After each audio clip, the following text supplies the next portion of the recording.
Vamos falar sobre yoga? Yoga Talks, o podcast sobre tudo aquilo que você nunca quis saber sobre yoga. Essa é a nossa 6ª temporada e estamos com essa nova estrutura, estamos num novo estúdio aqui do Centro Malakini Dias e para participar desse episódio de hoje, Origens do Yoga, eu quero convidar a nossa queridíssima instrutora Fer Filipposi, a nossa diva do autoconhecimento. Olá, olá! Bom dia, boa tarde, boa noite para todos os que nos escutam, para todos os que nos assistem. Cola com a gente hoje porque vamos trazer as origens do yoga e vai ser muito interessante, várias curiosidades que aposto que você não sabe. Fica com a gente. Que você não sabe e nunca quis saber. Exato. Mas agora vai ser tão legal que você vai querer saber. Para compor aqui nosso trio do podcast, eu convido meu queridíssimo amigo e cofundador do podcast, Vilmar Duarte, especialista em soft skills. É isso aí, pessoal. Esse é um episódio imperdível, porque se você tivesse perdido, não faria diferença nenhuma na sua vida. Mas o que é interessante é que conhecimento nunca é demais. E eu, claro, professor Malakini, vamos nessa jornada, nessa viagem sobre as origens do yoga. E para isso, roda a ampulheta para que a gente tenha nosso episódio de 30 minutinhos para que você tenha a sua dose semanal de yoga.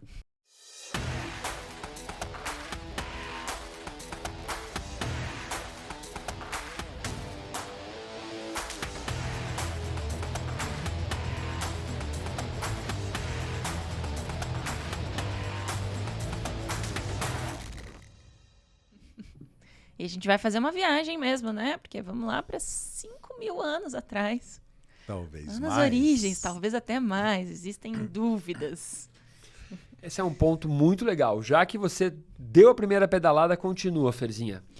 As teorias dizem que o yoga realmente tem resquícios de ter surgido há mais de 5.000 anos. Lá em parte da Índia, que hoje a gente considera a Índia, né? Mas não era, na época, a Índia. E com uma figura mitológica conhecida como Shiva. Ele é conhecido como o criador do yoga. E ele era um bailarino, existe uma versão, né, de que ele era um bailarino e ele fazia movimentos encadeados e isso foi sendo passado de pessoa para pessoa, de geração a geração, até os dias de hoje. Ele utiliza de algumas técnicas para aprimorar o balé e por isso que ele acabou sendo conhecido como o rei dos bailarinos. Inclusive, ele é uma figura emblemática no balé, propriamente dito. O Shiva ele não está só no panteão dos deuses, não é só o criador do yoga, mas ele é uma figura mitológica também no balé. E essa mitologia, lembrando, né, uma mitologia é dado o nome de uma pessoa, um ser humano, né, um homem, chamado Shiva, que viveu há mais de 5.000 anos e ele entra depois para o panteão dos deuses. Isso que é curioso. Né? Bom, origens do yoga é nossa pegada desse episódio. Como a Ferzinha citou, existem estudos históricos e arqueológicos que datam 5.000 anos. Então, nós vamos sempre usar essa referência para que nosso estudo ou para que aquilo que a gente ensina não passe por cima de quem é especialista em pesquisar história, em pesquisar mitologia e arqueologia.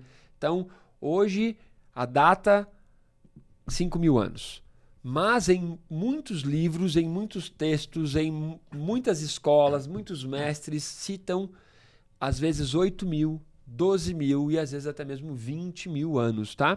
Então, o que nós temos que entender é que vamos usar 5.000 anos ou mais como origem do yoga. Onde? Na Índia. O yoga vem da Índia. Mais precisamente, da região do Vale do Indo.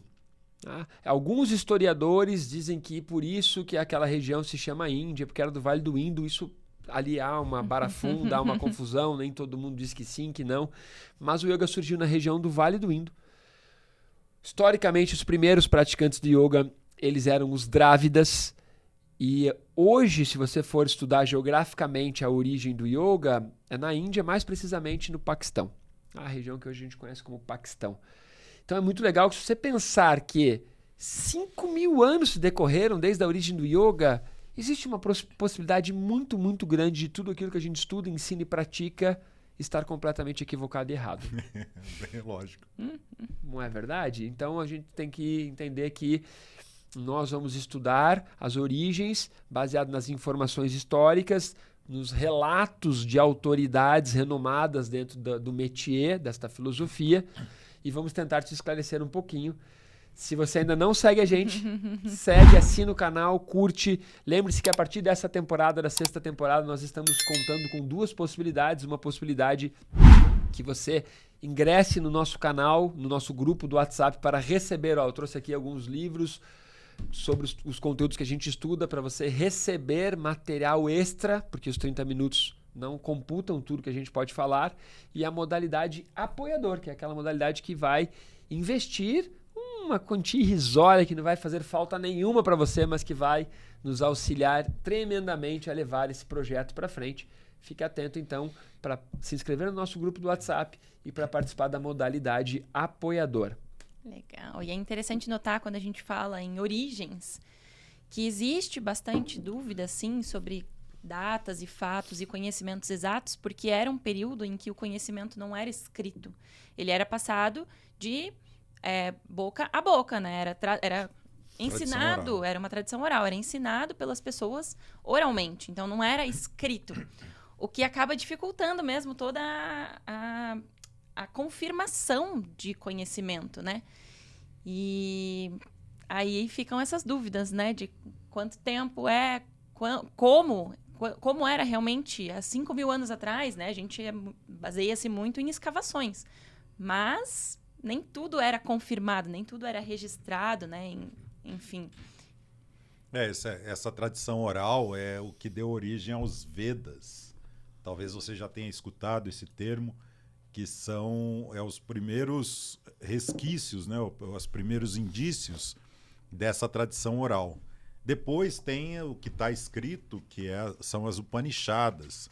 Então, se a gente parar para pensar que as Upanishadas foram escritas há 3.500 anos, dos Vedas até chegar nas Upanishadas, o quanto de distorção não pode ter ocorrido.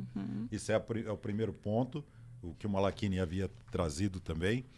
E das Upanishadas até Patanjali, que é uma personagem muito curioso, né, de conhecer. Patanjali, ele foi um grande sábio, um brahmane de alta casta, e graças a ele a gente pode dizer que o yoga chega nos dias de hoje. Muita gente confunde, achando que o Patanjali foi o fundador do yoga, ou o criador do yoga. Não, ele foi o primeiro que registrou o yoga. Tanto que o primeiro sutra dele, a primeira frase que ele coloca no livro dele, ele justamente enaltece as Upanishadas, os escritos anteriores, e ele fala de algo que ele vivenciava, que ele percebia, que ele observava. E ele registra aquilo, né? Sim. O que o Vilmar comentou, ele não foi a primeira pessoa a registrar, já tinha nas Upanishadas, mas a primeira pessoa a sistematizar uma forma de se praticar o yoga, o que é muito legal. Então, referência, Yoga Sutra. Leia, estude e não fique preso a uma única versão. Eu tenho aqui na minha biblioteca 3, 4, acho que até mesmo 5 versões do Yoga Sutra, porque quando nós estamos falando de yoga, nós temos que pensar em sânscrito. Tudo aquilo que tem se registrado de mais antigo sobre yoga foi escrito em sânscrito, o que já é uma deturpação, porque o yoga é anterior ao sânscrito. O sânscrito é uma língua indo-germânica e o yoga é anterior à invasão germânica, à invasão dos arianos à Índia. Então, na época que o yoga surgiu, muito provavelmente não existia sânscrito. Então, aquilo que nós chamamos de yoga é um termo sânscrito, que aí você vai encontrar muitas definições corretas: integridade, união, interação. Aí já vão estragar dizendo que é união com Deus, com o cosmos, com o que é integração e união, tá?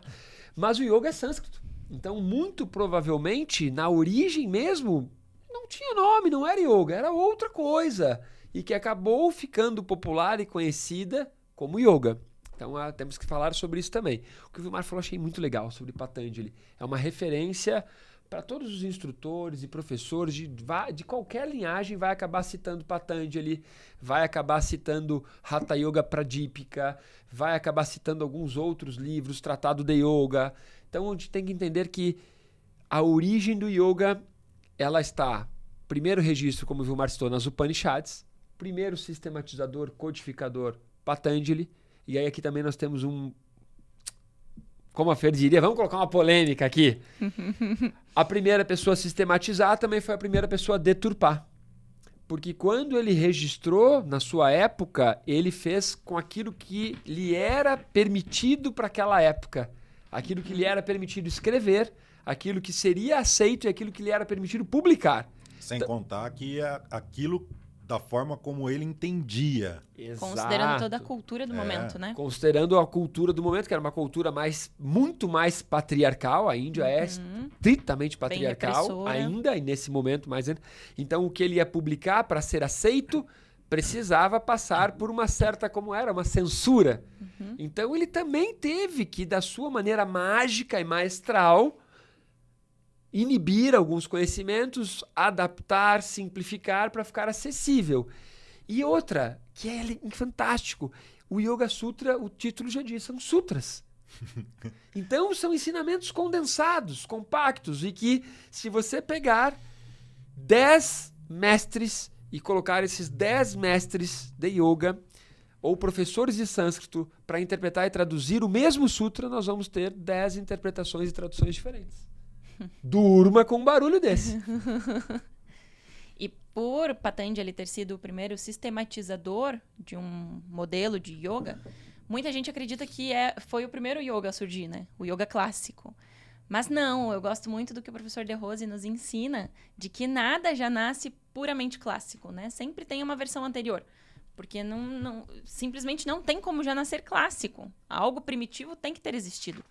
Então, isso demonstra que existe um yoga anterior a esse yoga clássico, anterior a esse yoga de Patanjali, que foi aonde o professor De Rose daí foi buscar as origens do yoga que ele mesmo sistematizou, do Swastika Yoga, que é o tipo de yoga com o qual nós trabalhamos. É uma metodologia, é bem isso que o Malakini falou, né? A sistematização de Patanjali talvez fosse uma... a gente diz que ele é o primeiro porque não temos nenhum registro de outro. Contudo, ele faz uma sistematização daquilo que ele entendia que tinha que ser o yoga. E antes, os fragmentos que existem sobre yoga, ele é citado em 20 Upanishadas. 20. Então, para você chega e lá não tem muita explicação, não tem muito lero-lero, não fala exatamente a que se refere uma determinada técnica ou como executar uma determinada técnica com a profundidade. Talvez você vai achar uma que tem uma descrição melhor, e Patanjali ele traz essa inovação, mas nós estamos falando aí da metade do percurso, um pouco mais para o nosso lado do que a metade propriamente dita, né? Nós estamos dizendo aí 2.300 anos. Upanishadas, nós estamos falando de 3.500 anos. Vedas, vai saber quanto tempo antes. E o curioso que eu trouxe aqui, que eu não sabia, existem várias mitologias que envolvem o yoga, né? E agora eu vou deixar vocês falarem, depois eu volto, que eu descobri uma mitologia da criação dos Vedas, talvez. Sim. Imagine todo esse arcabouço cultural, essa filosofia ancestral, ela começou numa época anterior à escrita e aos registros. Então, contando-se a mesma história, a mesma lenda de mestre a discípulo ou de pai para filho, imagine que quem conta um conto sempre aumenta um ponto. Então, até chegar nas Upanishads, já houve ali algumas mudanças e algumas deturpações. E tem que entender isso, né? Quando o Vilmar cita as Upanishads, a gente tem que entender, as Upanishads são livros, são escrituras antigas, são os Shastras, que registram as tradições da Índia, não só o yoga. Tem Upanishads de medicina, Upanishads sobre os hinos, ou seja, sobre os rituais da Índia, Upanishads sobre mantras, e dentro dessas Upanishads, citações sobre o yoga, rituais do yoga, como praticar isso, aquilo. Quando Patanjali sistematizou o yoga, ele pegou os dois primeiros sutras do livro do Patanjali são cópias literais de ensinamentos e sutras que estão nas Upanishads. Porque ele estava mostrando, olha, eu não criei nada, isso já existia anterior à minha presença, eu estou aqui trazendo um ponto de vista, uma sistematização sobre como isso deve ser praticado. Então, quando a gente começa a falar, tem muitos termos, né? Upanishad, sânscrito, mudra, puja, isso fica confuso. Mas ao longo de toda essa 6ª temporada, nós vamos falar tanto isso que você vai se familiarizar. Eu gosto muito de mitologia grega. Grega e romana, né? A romana veio depois, acabou roubando uns deuses, mudou um nome aqui, um ali, mas é muito parecida. Quando você começa a estudar mitologia grega, você fica perdido, porque são tantos nomes, mas à medida que você vai, aquilo se repete, e isso com o yoga será igual para você. Com o nosso podcast, a gente vai falando tanto que você vai se familiarizar com Shiva, Yoga e todos os outros termos. O Patanjali, ele dedica as duas coisas que a gente mais... ou com os dois aspectos que a gente mais identifica com o yoga. O primeiro é a hiperconsciência, a expansão da consciência. Então, primeira parte do tratado do Yoga Sutra de Patanjali, a primeira parte toda ele fala sobre Samadhi. E a segunda parte toda sobre asanas. É bem interessante como ele caminha e vai se aprofundando conforme o andamento. Sobre a mitologia que eu havia falado, o criador mitológico que a gente disse aqui, inicialmente, foi Shiva. Mas tem uma... Agora, quem falou para Shiva que podia ser daquele jeito? Ele recebe essa informação de quem? E aí tem essa mitologia dizendo que você encontra no livro O Yoga, de Tara Michael.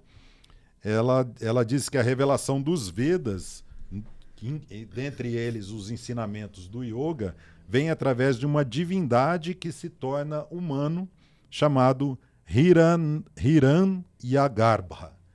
Então, essa divindade que foi quem inspirou os Vedas, os Shrutis. Olha, isso é uma coisa polêmica. Nós estamos aqui o tempo todo mitologia. jogando tijolo, sal nos olhos, incenso aceso no Ajna Chakra. Porque é mitológico. O que a gente tem que entender uma coisa?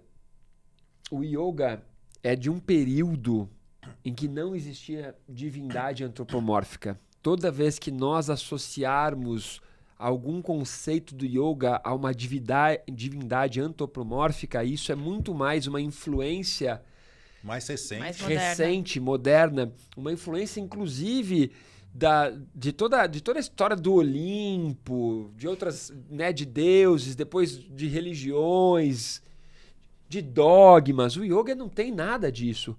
Quando a gente fala que Shiva, aí você vai para a mitologia hindu, é um panteão de deuses, mas existem os 3 mais famosinhos, né? Os 3 que têm mais seguidores no Insta. Os 3 que... Tem um que nem tem tanto. Você vai lá e você encontra Brahma. Esse é o que menos tem.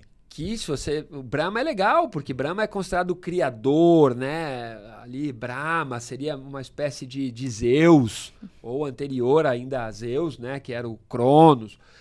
Também pode ser Odin na mitologia nórdica. Você consegue fazer alguns paralelos. Mas Brahma, que deu origem àquela cerveja, para quem, né? Brahma. Vishnu, que é o mantenedor, tá? Vishnu, que também ali dentro de alguns estudos você pode fazer um paralelo, que é um avatar de Krishna e coisa assim. E Shiva, que é o renovador. Shiva. Aí só que você entrou no que a Ferizinha usou no episódio passado, que ela usou um termo aqui, que é uma seara. Uau, que já colocou o yoga dentro de divindades. Shiva, claro, para a cultura hindu é uma divindade, mas para praticantes de yoga, Shiva é o criador do yoga. E que o criador do yoga era um ser humano. A primeira pessoa a praticar, a primeira pessoa a ensinar. Talvez ele não tenha criado, mas foi a primeira pessoa a tornar aquilo pop. Exato. Né? Shiva divulgou. Como é que era aquela música do Engenheiros do Havaí? O Papa é pop? Shiva é pop. Shiva que tornou o yoga pop. Ele tinha mais seguidores, assim por dizer, e aí aquilo foi se tornando um burburinho, uma lenda aqui, uma lenda ali. Shiva levitava, Shiva meditava, Shiva lia a mente, Shiva purificava o rio Ganges, curou isso, combateu tal demônio, um monte de lenda, e Shiva virou um deus. E ele era tão Pop? fera, tão pop, que ele acabou entrando depois. Ou seja, ele já estava dentro do mitológico, dentro do inconsciente coletivo, que as pessoas falaram, não, esse cara tem que ser um deus, tem que ser uma divindade. Tem que ser cultuado. E ele entra para o panteão dos deuses. Era uma pessoa que viveu, alguém viveu, que talvez nem tenha tido esse nome, mas ele viveu na região do Vale do Indo, numa etnia que foi invadida pelos arianos, e ele acabou entrando na divindade. Imagina como ele era pop, né? É muito fera isso. E como a gente já comentou no episódio anterior, a gente tem que entender que yoga é uma filosofia estritamente prática. Então, o yoga se utiliza de bases de filosofias comportamentais e também de filosofias teóricas que estão muito atreladas à cultura do momento. Então, se voltarmos lá na origem do yoga, 5, 8, 20 mil anos, essas características não eram características místicas, né? A civilização do Vale do Indo, os Drávidas, eles tinham características mais naturalistas. Então, não cultuavam deuses, não existiam divindades. Pelo menos os registros de escavações não demonstram a existência de templos ou de coisas assim. Eles cultuavam forças da natureza. Então, Shiva não era considerado um deus. Shiva era um homem. Imagina, isso que a Fer falou é muito legal, porque se você pensar que a civilização que foi o berço do yoga era uma civilização matriarcal, ou seja, não guerreira, matriarcal. A mulher era vista como uma divindade. Isso é muito legal. Essa civilização ela era matriarcal, ela era sensorial, tá? E ela era não repressora, ou seja, desrepressora. Quando o yoga surgiu nessa civilização, é óbvio que os primeiros praticantes do yoga eles tinham essa característica. É óbvio que o yoga que surgiu nessa civilização também era matriarcal, também era não repressor, também era sensorial. Então isso é interessante. E aí depois foram surgindo os vertentes com a influência das invasões, com a influência dos povos de fora, o yoga passou a ser um pouco mais patriarcal, um pouco mais antissensorial, um pouco mais repressor. Então é legal quando você estuda o yoga e origens do yoga, você tem que entender que existe uma linhagem matriarcal e existe uma linhagem patriarcal. Existe também uma linhagem naturalista e uma linhagem espiritualista. Então existem 4 principais linhagens. E essas linhagens elas vão se combinando e vão originando todos os tipos de yoga que a gente conhece hoje. Mas a origem, o yoga mais ancestral, era naturalista e não repressor. E no yoga ou no sânscrito nós usamos alguns termos para isso. O yoga era Samkhya e Tantra, ou Samkhya e Shakta. E a outra linhagem, que é a linhagem contrária, Vedanta Brahmacharya. Só que como o yoga Vedanta, que é o yoga espiritualista, místico, tudo, surgiu numa época junto com a escrita, esse yoga é muito mais famoso, ele é muito mais conhecido, ele é muito mais ensinado. E ele até é muito mais, se diz que ele é o original, né? ele é muito mais divulgado, se diz que é original, porque, claro, quem escreveu, quem registrou, já estava num período histórico mais místico, mais espiritualista, com dogmas, com crenças diferentes, e aí esse yoga se popularizou mais. Mas isso não quer dizer que esse era o yoga original. O yoga original era... Bem para trás. O que o Molokini disse é interessante para quando você for estudar. Você entender que existem essas nuances, que existe algo, se você for estudar alguma coisa que você está vendo que tem uma tendência mística, uma tendência espiritualista, você fala, opa, deve ter uma outra. Porque o que a gente tem, a tendência nossa, é que quando você gasta muito tempo estudando uma determinada linha de pensamento, que é o que é chamado de investimento de fundo perdido, né? Você já gastou uma grana com aquilo, e aí você fala, puxa, eu vou ter que estudar tudo de novo, talvez, né? Procurar informações mais fidedignas ou mais raízes, né? Mas não necessariamente você está errado. Aquela é uma linha de pensamento. Agora, você dizer que uma coisa está errada porque a outra diz diferente, não é o correto. O correto é você ter uma visão mais ampla, mais completa, né? Para o nosso canal do WhatsApp e para os nossos apoiadores, nós vamos fornecer alguns materiais, como um quadro sinótico, uma explicação da origem do yoga, da cronologia histórica do yoga, e para os apoiadores também um material explicando um pouco a estrutura do hinduísmo, porque o yoga está dentro da estrutura do hinduísmo. O yoga é um darshana do hinduísmo. O yoga o que eu quero dizer com isso? É um ponto de vista do hinduísmo.